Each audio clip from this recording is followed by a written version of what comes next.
Jason freaking McCleery. What's up, dude? Hey, Des, how you doing, man?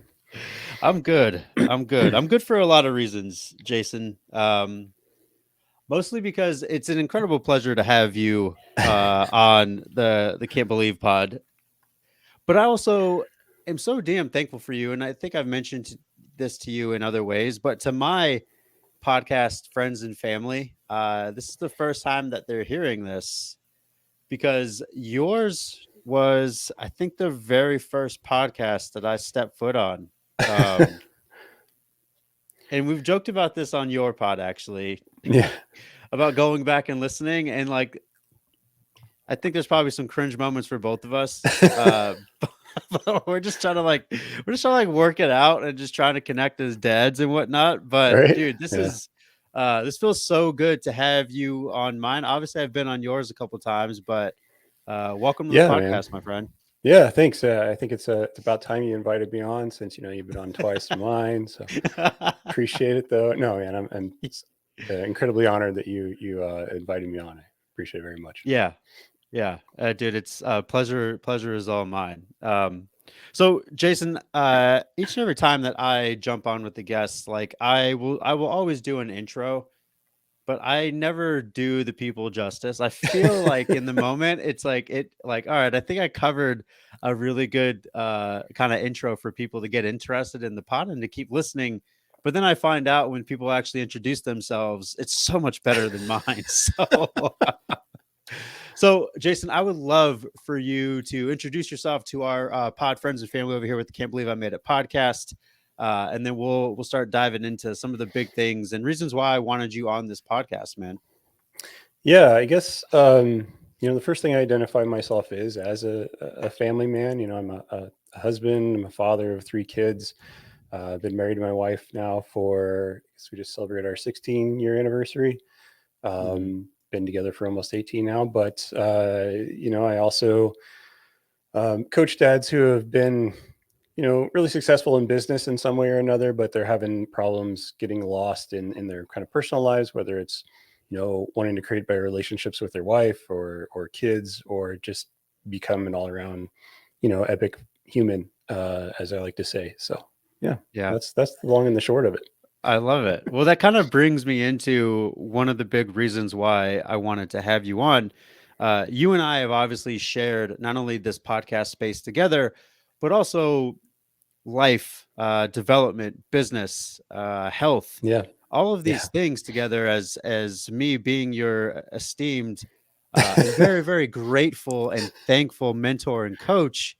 But that we've gotten to share a couple spaces in that, Jason. And I kind of wonder, obviously, with these guest appearances, we've been really diving into people's heroes' journeys. You know, what makes them different, what makes them grateful, and really what makes them appreciative of their own Mm. process. And so I'm wondering, Jason, if we can kind of just dive right in and allow our pod listeners and our pod family to get to know you and to find solace in your story. So um I would love to start with uh what have been some of the most defining moments in your life that have kind of gotten you where you are today? And obviously, we'll 100% dive into the pod and the excitement around that. But before we get there, let's give something our listeners can like. Oh, that's super interesting.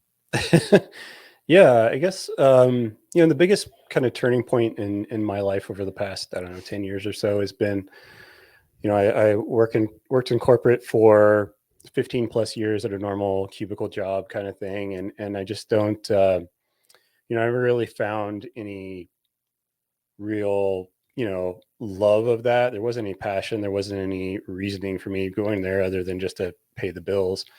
Yeah. And I've, probably 5 or 6 years ago now, I found myself in this kind of really depressive state. And, I'd get really anxious whenever time I had to go to work. And there were plenty of times when I was halfway to work and just like, I can't do it today, and turn around and go home and call in sick. Yeah. I just, I just felt kind of lost and in this rut. Like, and on top of that, I felt a little bit guilty about it too, because I have, an amazing wife and amazing kids. You know, the job pays pretty well. it wasn't that I was destitute or anything like that. It was like I was in a good space, but I always felt like there could be so much more. Yeah. And then, yeah, a lot of that too is when when we got pregnant with my oldest, who just turned 15 last week, which is crazy to me. Um, That is you nuts, know, I by the way. it is right. I That put on a bunch yeah. of weight, as dads do. I guess it's kind of the sympathy weight, if you will. you know, uh, It's a hopefully very real you won't. thing. Yeah, hopefully you'll miss that this time, Des. But oh, congrats by the way. Um, but yeah, the funny thing is too is when Becky, my wife, we finally had our daughter. She went on this tear and lost, all of the baby weight, and none of it came off of me. Like it just stayed. Yeah. And then along with the kind of reckoning of the job and everything, I was like, all right, I need to do something to take control of the direction of my life, to be a little bit more intentional. And I guess health was kind of the first thing that I really wanted to take a crack at, because I felt like I control it the most. So that's when I started working with you. You really helped me bring out all the habits and create these habits, and not only that, but, and we've spoken about this many times, but like creating that new identity that had to be created in Yeah. order to have those habits become, you know, well, habits. but Yeah. but Yeah. it was just something about that whole process of working with you, and and we joke a couple times that put on my application that I'm not running, and now I'm I consider myself a runner. Signed up for a half marathon in a couple of months. Hopefully my current injury will be over by then. But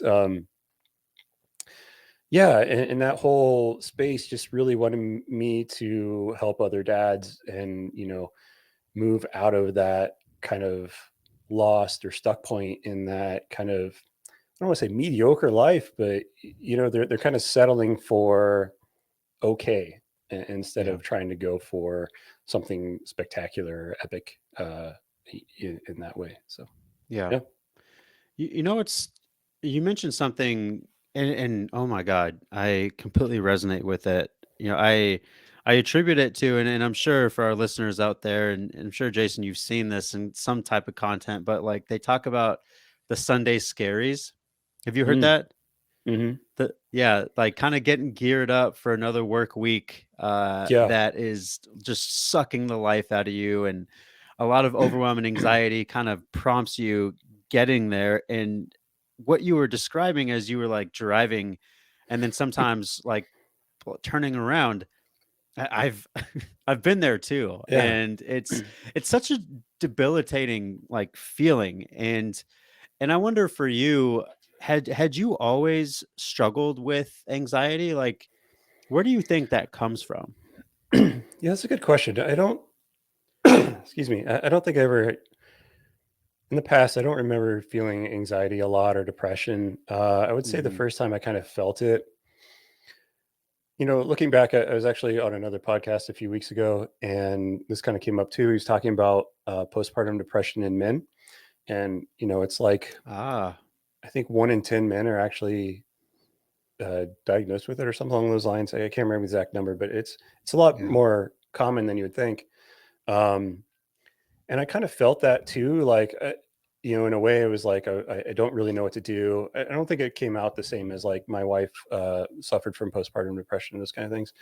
yeah, It wasn't like debilitating in that way. Like I could get out and do things, but I just felt like a little bit of an overwhelm, and just wanting to be, everything I could be, and still feeling that I was failing on almost every level, as a yeah, dad, as a husband, even work. I wasn't doing my best at that, and so all of that kind of came into, and yeah, the Sunday scaries. I totally resonate with that. My wife would always see that on Sundays I was just like crabby as all get out.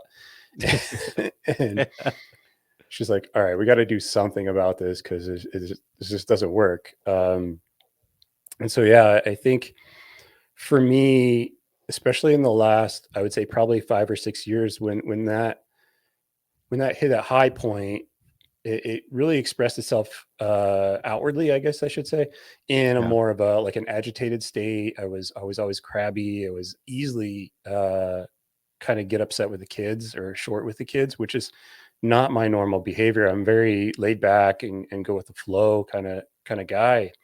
Hmm. But I would get into these, yeah, those rhythms where it was just, nothing seemed to be going the right way, and I couldn't figure out how to get myself out of it. Yeah. It's crazy too because like I said, I really resonate with like the Sunday scaries that you were describing because obviously this whole podcast is about the hero's journey, right? And I'm sure that you and I have talked about the work of Joseph Campbell. And if for our listeners out there, if you want a really good documentary, Finding Joe is probably the first time that I started seeing what we see in film, what we see in anything when it's describing the hero's journey. Mhm.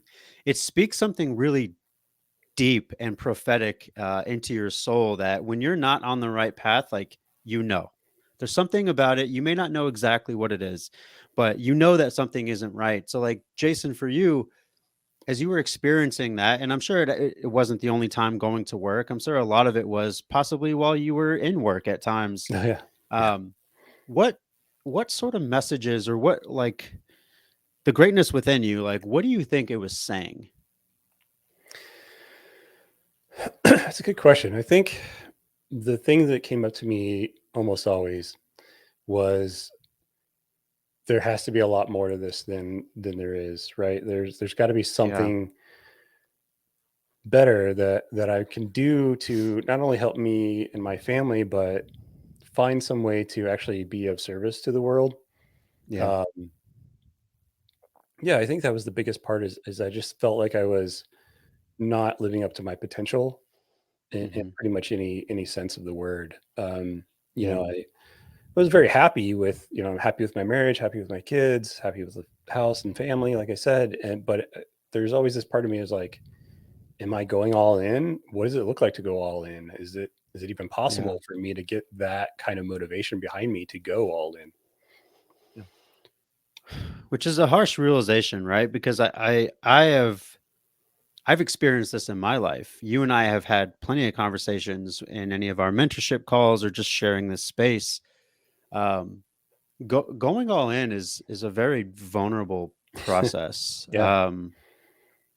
My my therapist is like it's like a constant thing. Like every other week when we chat, like it comes out, he's like, "Hey, like I need you to like go out and be naked." Right? And not like literally obviously cuz I get arrested. Like but he always encourages me to be like, "Hey, I need you to like go be vulnerable in these certain situations because right now what you're doing is not that." And I feel like what you're saying right there, Jason, is like the ultimate like being naked, where it's like, well, what does it look like to truly go all in? And I Yeah. wonder if you could shed some light on what sort of messages or things have come up during that process because the beautiful thing about you right now is you're currently in it. You are currently going all in. So I'm wondering if you can shed some light for our listeners out there about like what sort of things you do tell yourself, good, bad, or indifferent. I think at the start it was difficult because I looked at, the things that I was doing, and obviously like I said, my wife and I had been together at that point probably 15 or 16, well, been together about 15 years or so. So, everybody has a certain kind of image of well, I should say, I have an image of what I think my wife has an image of me, right? Yeah. So Yeah. it's hard to try and step away from what you think they think you are, or what you think they think you are. Anyway. I get it. Anyway, so it was really hard to do that a little bit because it was a lot of things that I started to do, like the running and like, really paying attention to my health and building up confidence and stuff like that. It wasn't things that I had been doing in the past, 10 or 12 years or whatever. And so that was a little bit scary to see, if I make these changes, how is that going to reflect upon, my wife and kids? How are they going to see me? What are they going to think if I start doing something completely outside of the realm of my, corporate job? How are my friends from that work going to see me? Yeah, yeah. A lot of that, came into play, still does a little bit. Um, but I think what really clicked for me is deciding that it wasn't it wasn't just about me, it was about the people that I wanted to help. Like, I want to help dads break out of, this kind of okay life, and Yeah. really let them see the things that I have worked within myself to create over the last few years. And once I started looking at those actions as more of a service based kind of thing, like, all of the other stuff just started to fall into place. I'm not saying I don't still have imposter syndrome from time to time, and Yeah. procrastinate on doing things that you tell me to do. Uh, Wait, reals. you? Not you, man. I don't procrastinate on anything. Um, but the recovery time of that is I think a lot faster than it used to be. And that's actually a good point too, is I still have, depressive days, or few days, but I've been able to notice them a lot faster than in the past. And then over the years, I've kind of, jotted little notes about what kind of things help me to get out of those states, and I'm able to, bring those into play if I notice that I'm all right. I've been in a really bad place for a few days. We really need to work this out and see what's going on, and how we can get out of it. Yeah. So I'm able to recognize that, and get out of it a lot faster than I was in the past. So. I mean, that's something that I've seen since you and I started working together. I think the first time that you and I connected kind of a little bit more in this space of getting some mentorship around your habits and your health and your mental health and everything was probably around this time last year, correct? Hmm. Am I correct? Yeah, it was about a year ago we started working together, and Yeah. yeah, I think the major thing that I said to you is that I don't want to have another day, another New Year's resolution of the exact same resolution that I did every year. And in that time, it was just get healthy or lose weight. It's probably just lose Yeah. weight is the whole theory. But along with that was, once I started taking control of the health stuff, and really just, and we've talked about this before too, is like, it's not even weight to me anymore. It's just like creating the habits that are healthy, and keep me in a good space mentally and physically. But once I've pushed Yeah. that into like the health realm, I've been able to move some of that theory, and I guess, habit building, if you will, into other areas of my life too, with whether it be, my marriage or relationship with kids, or whatever it might be. So, Yeah. but yeah, it's been a phenomenal year. I've attribute a lot to you, Des. So thank you. Hey, Um, I'm happy to be along for the ride, dude. if we're talking hero's journey, I would say you're my Yoda, but I think you're more like an Obi-Wan, man. So we'll stay with that. Hey, I love hey, I told you about this, right? Like I refuse watching Star Wars like most of my adult life, and my wife and their family are huge Star Wars people. So I Oh finally man. watched them all the way through.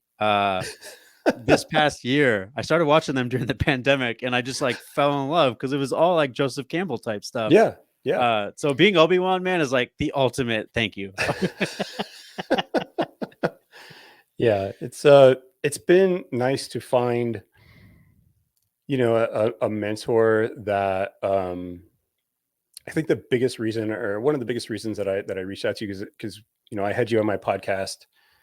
Geez, it's been probably close to 3 years now. I think it was Yeah, yeah, 2019. You were my second guest ever on my podcast. Um, but that conversation we had, there was a lot of values that we shared. The family man, and those kind of things that really, wanted me, or connected me to you, and then wanted me to reach out to you as far as, looking into that mentorship kind of role. hmm And I think that's what a lot of people are kind of missing, they, especially guys, I think especially guys, try to do a lot of things on their own.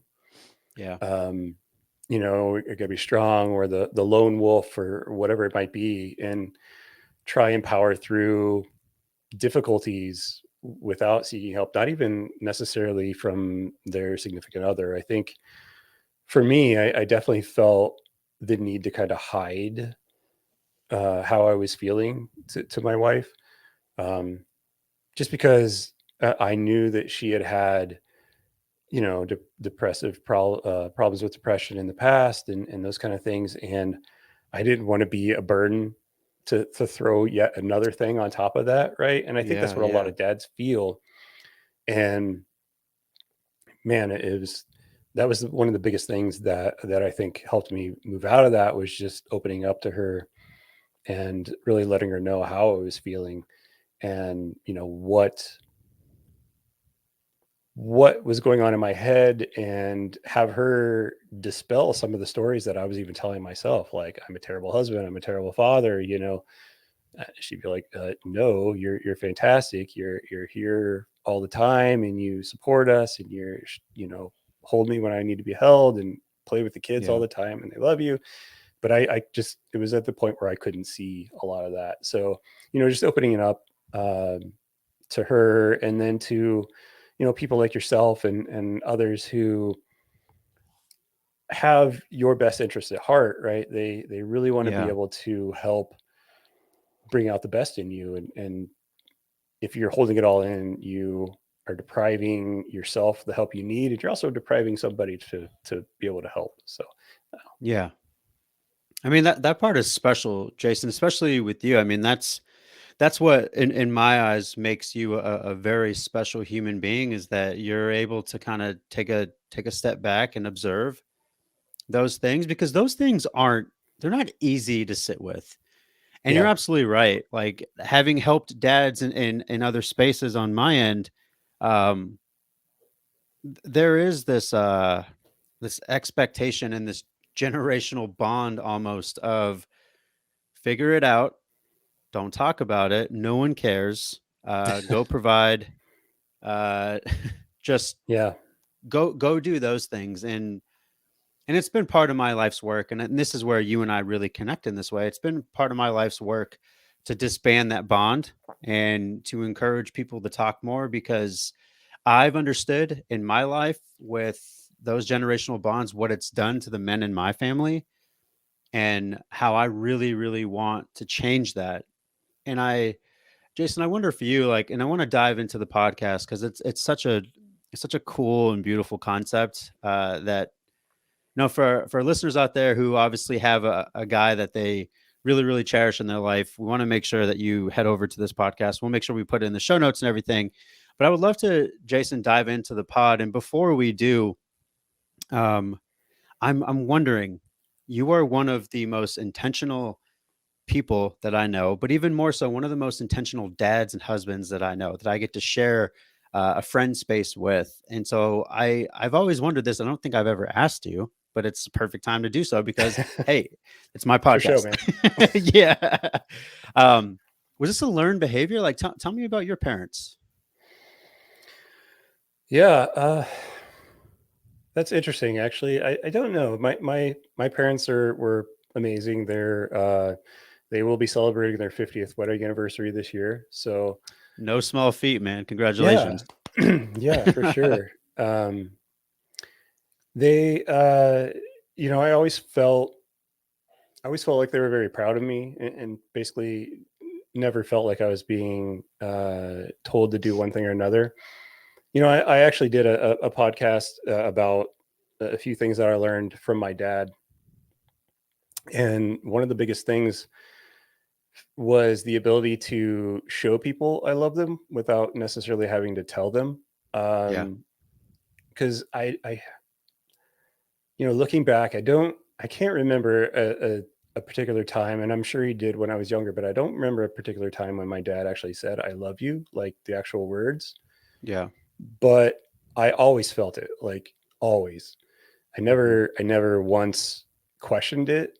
He coached my basketball team when I was little. He was at every game, and band practice and rehearsals and shows and all those kind of things. He was there, but yeah, he was never really an emotional guy, and I don't know that he was super intentional about things.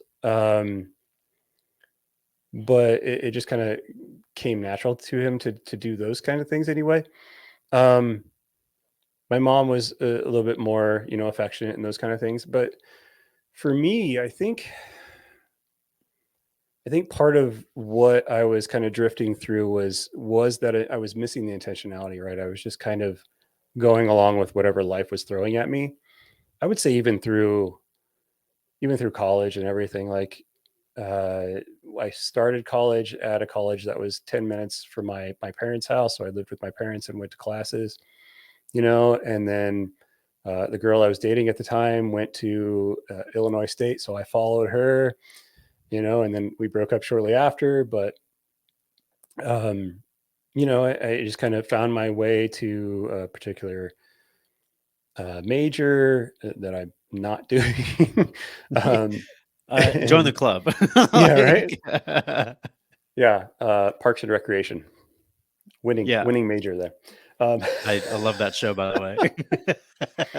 but yeah, I think what really kind of snapped me out of it is the idea that my children are only here for a certain amount of time, or in the house, right? Yeah. My oldest, like I said, my oldest is now 15. She's a freshman. She's looking at colleges already, which Wow. scares the hell out of me. But Yeah. the I really want to be able to one, spend time with them in a very intentional way and get to know them and be a part of their life. And even when they don't have to be a part of my life, still want to be a part of my life. And along with that, I also want to be a role model for them. I want them to see that, okay, he tries to take care of himself in a healthy way. He's not neurotic about it. He still eats ice cream from time to time and all that good stuff. Yeah. But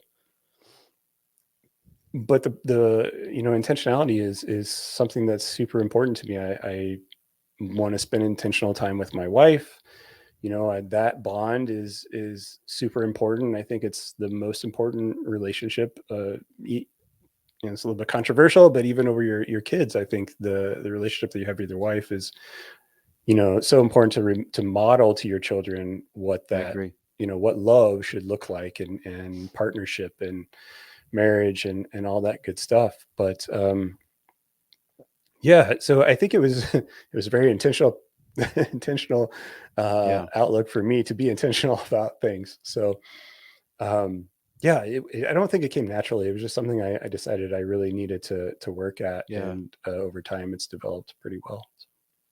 Well, I mean, in those developing stages, I would love to start expanding on the podcast, Jason, because it's something that you started when?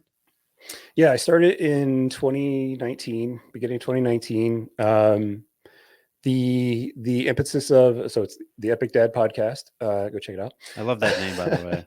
Thank you. I love that name. Um, yeah, the impetus of it was, I wanted to learn how to do these things, and I didn't necessarily have the knowledge yet. I was reading all the personal development books, reading all the marriage books, business books, parenting books, all that good stuff, and decided that it would be really cool to start having conversations with people who, have an expertise in all these different areas. So we've had, college, getting your kids into college kind of experts, nutrition experts like yourself on there a couple times, parenting experts, marriage experts.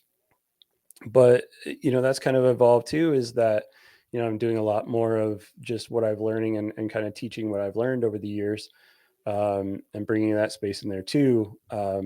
But yeah, the podcast it's been a very eye-opening Yeah. um, kind of thing, and I'm sure you know this too. Just having conversations with interesting people, Mhm. um, growing your knowledge, and opening your eyes to different parts of the world, or different aspects and different viewpoints that you would have never thought of on your own. Like, me as a white straight American, just I don't have the same experiences as say you, or Mhm. I've had some uh, a, a gay father, which was really interesting to see how that dynamic works out as a parent.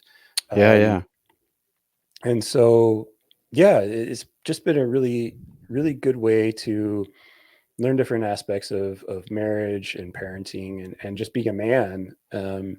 Had a lot of conversations about masculinity and vulnerability as a male, uh, and what that looks like in society today, and how maybe we should change it a little bit.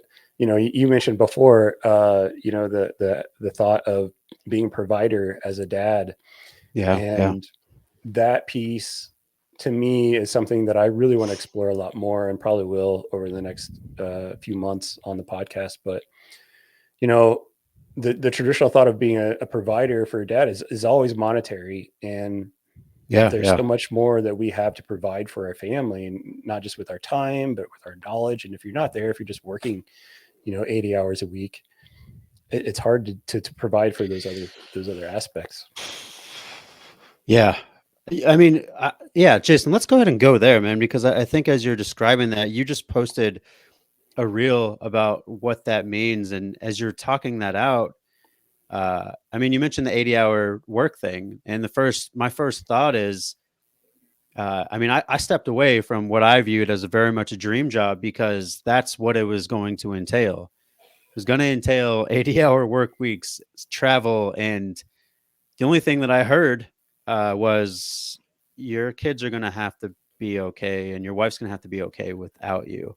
Yeah, yeah, And for me, that was a harsh reality. And when I realized that, it was the answer of no was easy. And I wonder, can you expand a little bit more on what you feel like it means to be a provider? yeah, yeah. I mean, monetarily is one way to provide, absolutely, One way, and yeah, yeah, yeah, and but for me, like I said, there's always the knowledge that you're gathering just by being around, being responsible for these children, and being able to, if something goes wrong, like say my high schooler goes to a party or something, and finds that they're drinking at the party, and suddenly wants to come home. If I'm at work or something, I can't be there to help out. I can't be there yeah, to help her learn life lessons and make better decisions. She'll just remember me as like, well, he got me into college through money, so I guess yeah, that's good. yeah, yeah, But there's also this, I mentioned in the reel a little bit too, but if you're considering yourself as the dad, and in a more traditional kind of, say, husband works, and mom kind of manages the household, you're taking away the whole idea of what your partner provides. The nurturing, the yeah, the, yeah, the yeah. cooking, the everyday getting people to play practice, or whatever it might be. So there's so much more to provide. There's love and warmth, and being able to read to my kids. We did that a ton when they were little, just sitting in bed and reading. It was the best times that I can remember. And if I was too tired from working all day, that would have never happened. No, no. Uh, two things. One, I wanted to comment.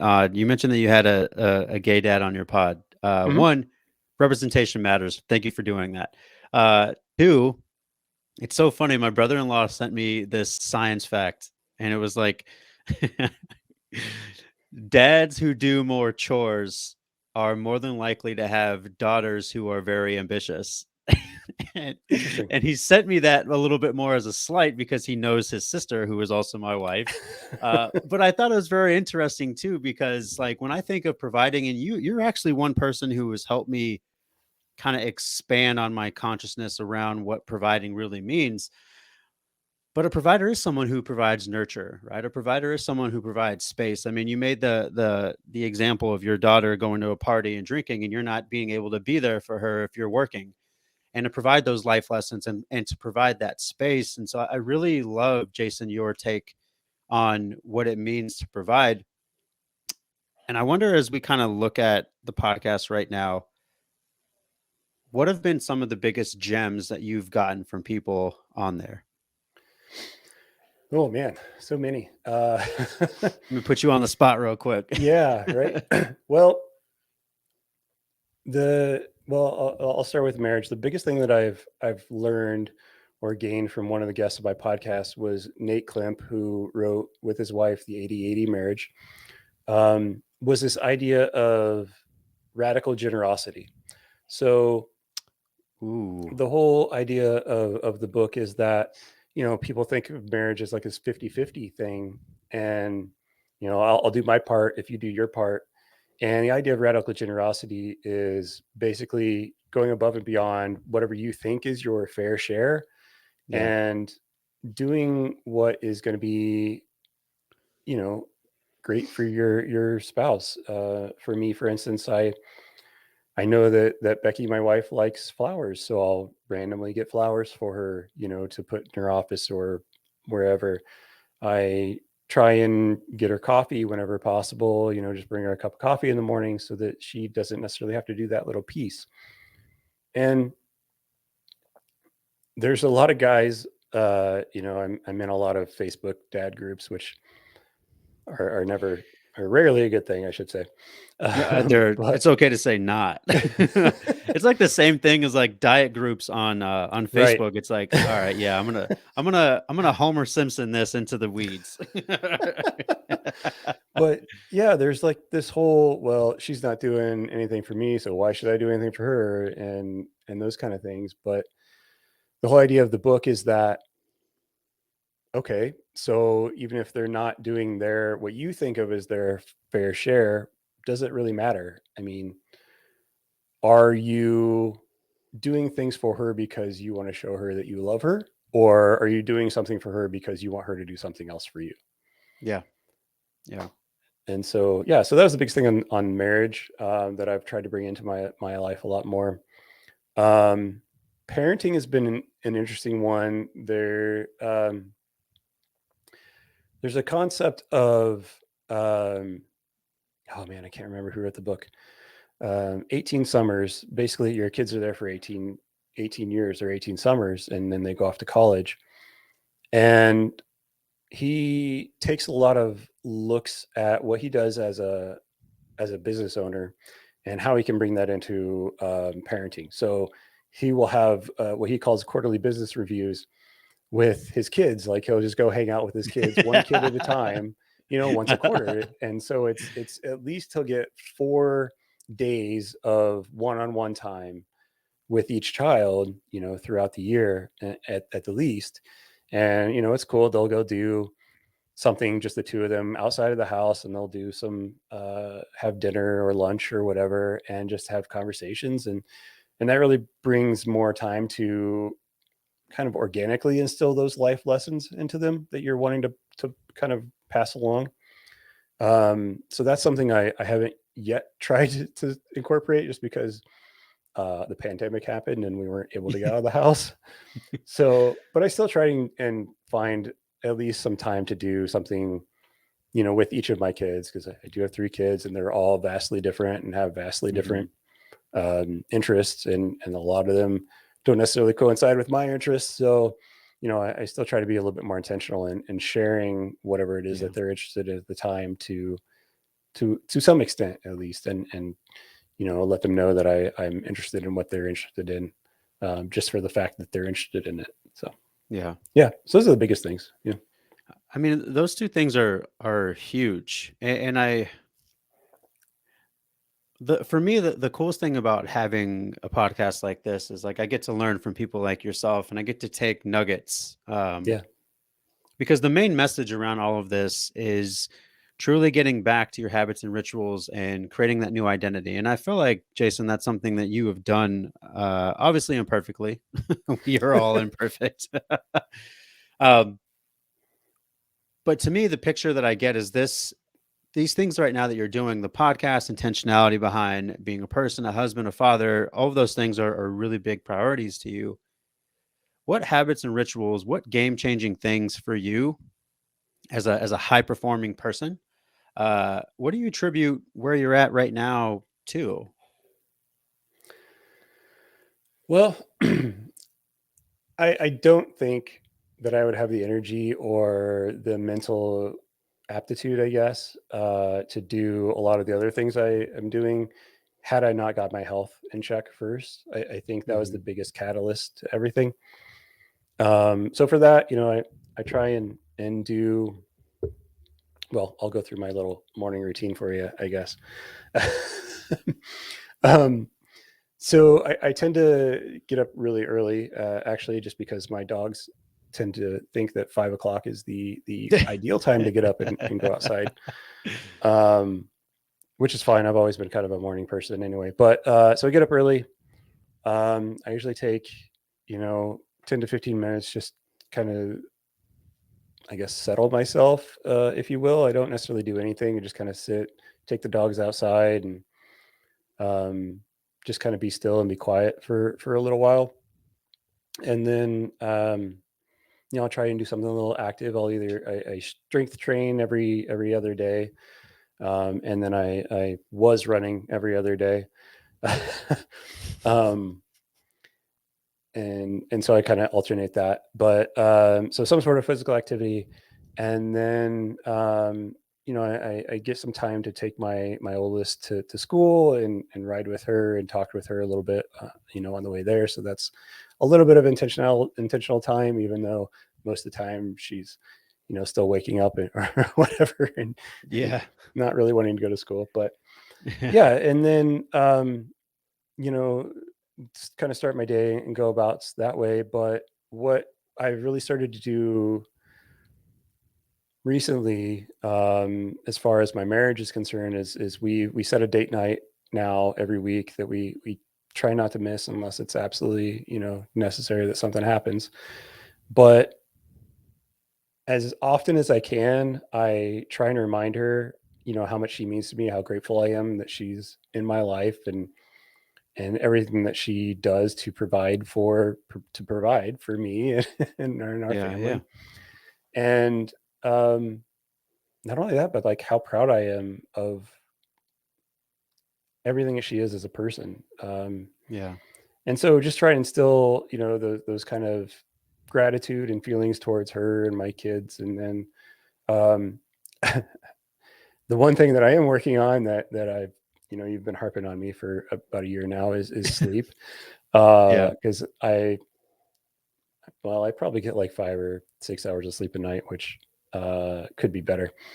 But part of that too is that kind of nightly ritual of just being able to be with my wife and spend some time, just the two of us, which is fairly rare at this point in time. So it's nice to be able to connect, just in that certain way, and I'm willing to lose a little sleep for that. So yeah. I mean, that makes sense too, because I feel like in this day and age, especially trying to share space with someone in that way, it's like you miss each other and you like do the best that you can to try to Yeah. connect. So, yeah. Yeah. Yeah, my wife works at home, and so, we both work at home, obviously, but Yeah. it seems only, we stop for, half an hour to eat lunch together or whatever, but other than that, we're kinda doing our own things. She runs her own business, so she's very busy too.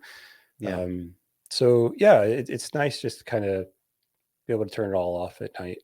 Um, Yeah. yeah. I mean, if that comes at times at like the crux of like getting great sleep for good sleep at times, like dude, go, go connect with your wife. Like, I get it. I get it. Well, all right. So there's so many more questions that I have, Jason, but I think that it can kind of be boiled into literally the only pre-programmed questions that I have for guests because I do like this to be organic, simply because I don't like being held to a script. I hate it. Anytime I've ever had to do video work and they're like, "Can you send me a script?" I'm like, "No, like just let me go."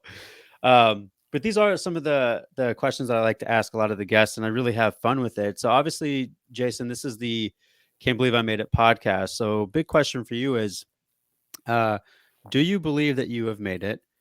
And if not, what does making it look like for you in your life right now in your season? Hmm. Yeah, I've actually been thinking about this a lot since you invited me on, because I knew you were going to ask this. Uh, You don't know me, bro. um, yeah, I think I guess my best answer is I've made it to this point, um, meaning that I'm very grateful for where I am. I'm very grateful for the things that I have made it through. Um, but I also know that there's so much more.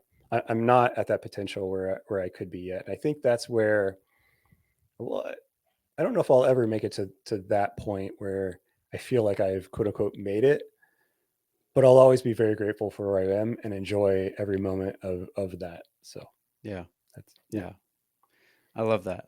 That's a great way to answer it. I'm pissed off that you already had an answer beforehand. All right. So, second question. I obviously this pod is about the hero's journey, so I always like to see kind of where people come from that aspect.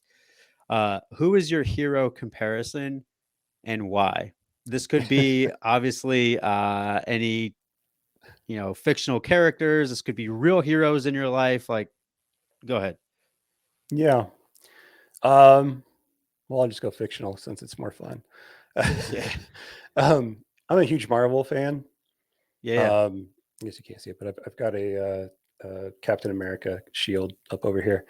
Um, yeah, I think it would be probably Captain America. Just the idea that exudes this kind of leadership quality that I want to embody, and always feels like he has I guess a greater good, if you will, a Yeah. purpose for whatever he's trying to do, and that purpose is always, or at least seems to be always the right thing to do, the right over what's easy. So Mhm. yeah, that's probably who I would most like to embody. I love that. Yeah. Yeah, Marvel is also one of those other things that I have not watched all the way through. So I'm Oh gonna have man. to ask you. I know. I'm gonna have to ask you because I just saw Spider-Man like two, three during the holiday with my father and brother-in-law, and it was amazing. And I was talking to them. I was like, there's been so many damn movies that I have not watched. So you and I will have to connect off air on like what to start with. Because I also loved Iron Man too, but I stopped watching after the second one. Yeah. So yeah, Well, you've got an I'll have excuse. to You got ask you. little ones. I didn't see any movies for like 10 years. So Yeah, yeah. I tried showing Rory Spider Man the first one. 'Cause she's been really interested in it. We got halfway through, and she's like, "Dad, this is too scary." It's like, okay, all right, we'll take a break. We'll come back to this at some point. yeah. Yeah, I was lucky enough that I guess it was before like Infinity War ended, the Yeah, actual yeah, Avengers ones ended. My all three of my kids got really into it. Well, two of them more than the other one. yeah. So we actually did the whole, started with Iron Man and went through the entire 10 years worth of movies before we all went and saw that one in the theaters. So Yeah, yeah, and now that's actually part of our family time now. Is every time there's a new Marvel Disney Plus that's show, badass. yeah, we'll get together and watch that. So it's been fun. I love that. I love that. Yeah, I tried showing Rory Sandlot last night, and she was not interested in that, and it broke Same. my effing heart. Yeah, kids didn't enjoy that one either. So Yeah, I'll get maybe her. maybe wait till she's like preteen. Yeah, yeah. Then she'll fall in love with Benny the Jet. Yeah. Well, Jason, man, thank you so much for taking some time. Very last question for you, so you can get back to all the amazing passion project work that you're doing, and all the stuff that I need you to do for your life. So, where can people find you? How can they connect with you? What sort of exciting things do you have that us as a pod fam can support you with? All that stuff. Yeah. Well, right now the best place to get to me is epicdadpodcast.com. That'll get you to the podcast, and then links to the Instagram, which is probably where I spend most of my time now. Okay. Um, So that's epic.dad.podcast, I believe is the handle there. Um, and then, yeah, interesting things coming up within the next couple of months. I'm working on a couple of projects. I'm hoping to do a challenge to help dads kind of get off the sidelines of their life and learn how to start creating that intentional life, Yep. whether it be as a parent or husband or whatever it might be. So look forward to that. And more information will come on the Instagram when that's ready to go. And yeah, man, that's where you can find me the most. I love it. I love it. Well, Jason, again, man, I'm so grateful to share your life with you in this season, man. Super proud of you, not only just with everything that you're doing, but mainly as a friend. I'm happy to know you. Thank you so much for taking some time for the pod, man. Yeah, thanks, Des. Thanks for having me on. All right, well, don't go anywhere because I want to talk to you afterwards. But Sure. as a pod fam, make sure you head to the show notes. You can find all the information that we were talking about there. It's an exciting time with everything that we're doing there. So we'll talk a little bit more about that in future episodes. But I will see you all on the next pod. Peace.